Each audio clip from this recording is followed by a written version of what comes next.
معزز و محترم ناظرین و سامعین، السلام علیکم ورحمۃ اللہ وبرکاتہ۔ آپ تمام ناظرین و سامعین کا پھر سے ہمارے یوٹیوب چینل اخبار الہند پر استقبال ہے، خوش آمدید ہے۔ ناظرین و سامعین، گزشتہ کل کی طرح آج بھی دو بڑی اہم خبر لے کر آخرات کی خدمت میں حاضر ہوا ہوں۔ ان دو خبروں میں سے پہلی خبر حضرت شیخ الاسلام مفتی محمد تقی عثمانی صاحب حفظہ اللہ سے متعلق ہے کہ حضرت والا سرزمین دوحہ قطر پر قدم رنجہ فرما چکے ہیں، جیسا کہ آپ اسکرین پر دیکھ سکتے ہیں۔ تو ناظرین و سامعین، اس پر روشنی ڈالنے سے پہلے آپ کو ایک اور خبر سے خبر کرتا ہوں۔ ریاست کرناٹکا کے مشہور و معروف شہر، جن کو شہری گلستان بھی کہا جاتا ہے، شہر بنگلور کے ایک مشہور و معروف دینی دانشگاہ درسگاہ دارالعلوم سبیل الرشاد محتمم و شیخ الحدیث حضرت مولانا صغیر احمد صاحب رشادی برکاتہم العالیہ کے ذمے اور ایک بڑی ذمہ داری دے دی گئی ہے۔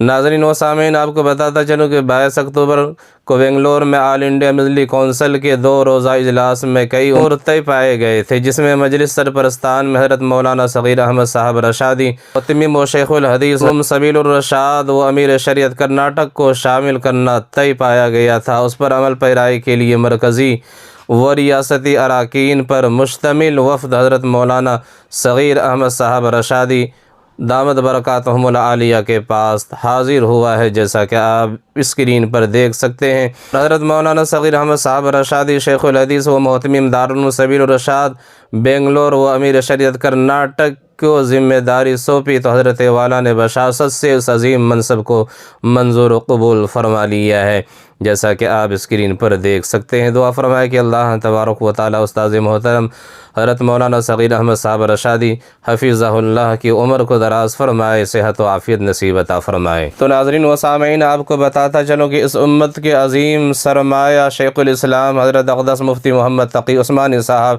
حفظہ اللہ قطر کے دارالحکومت دوحہ میں حماس کی اعلیٰ قیادت جناب خالد مشعل صاحب اور اسی طرح سے جناب اسماعیل ہانیہ صاحب سے ملاقات کرتے ہوئے آپ اسکرین پر دیکھ سکتے ہیں، اور ایک خوبصورت سی ویڈیو سامنے نکل کر آ رہی ہے کہ حضرت والا اپنے چاہنے والوں کے درمیان میں بیچ میں بہت ہی قیمتی گفتگو فرما رہے ہیں۔ ویڈیو حاضر خدمت ہے، آپ سے گزارش ہے کہ ویڈیو کو مکمل دیکھیے اور چینل کو سبسکرائب کرنا نہ بھولیے۔ اجلس بنا نومن ساعتاً، تھوڑا سا بھی وقت مل جاتا ہے وہاں مذاکرے کا، تو یہ بھی جانے بانے کے لیے فائدہ مند ہوتا ہے۔ سب سے پہلے تو یہ بات ہے کہ الحمدللہ دنیا کے جس کسی خطے میں جانا ہوتا ہے، جس کسی خطے میں 6 بر اعظم گھوما، جتنے دنیا میں بر اعظم ہے، کوئی بر اعظم چھوڑا نہیں جس میں نہ گیا، اور 80 سے زیادہ ممالک میں جانے کا اتفاق ہوا ہے۔ اللہ تبارک و تعالیٰ کا یہ فضل و کرم میں آنکھوں سے دیکھا ہے کہ جہاں کہیں جاؤ، دارالعلوم دیوبند سے تعلق رکھنے والا کوئی آدمی خدمت کے والا مل جائے گا ہر جگہ، جس جگہ۔ ایک مرتبہ میں انڈونیشیا گیا تھا، تو انڈونیشیا کے لوگوں نے جو میرے میزبان تھے، انہوں نے کہا یہاں ایک ہل اسٹیشن ہے، یعنی پہاڑی مقام جو تفریح کا ہوتا ہے، تو ہم آپ کو وہاں لے جانا چاہتے ہیں۔ چلیں، اچھی بات ہے۔ وہاں گئے، ہم گھوم پھر رہے تھے، تو اب انڈونیشیا تو دارالحکومت جکارتہ ہے، پھر دوسرا اس کا صوبہ ہے سورابایا، وہاں گئے۔ سورابایا بڑا شہر ہے۔ پھر ان اسٹیشن جو تھا وہ کافی بلندی پر تھا، اور کوئی 2-3 گھنٹے کا سفر تھا، تو وہاں جا کے ہم گھوم پھرتے رہے۔ جب مغرب کا وقت آیا، ہم نے کہا بھائی کوئی مسجد ہو تو نماز پڑھیں۔ ہم نے جا کے مسجد میں نماز پڑھی۔ نماز کے بعد جب امام صاحب سے ملاقات ہوئی، سب نے بھائی آپ معلوم ہو رہے تھے، وہ ایسے ہی ہمارے ہندوستانی پاکستانی ٹائپ کے، تو میں نے ان سے پوچھا کہ بھائی آپ کیا کیسے؟ کہا کہ جی میں دارالعلوم دیوبند کا پڑھا ہوں۔ اب اس دور دراز علاقے میں بھی دارالعلوم دیوبند کا فیض اللہ نے پھیلا، کوئی خطہ دنیا کا ایسا نہیں ہے جس میں پھیلا نہ ہو جائے۔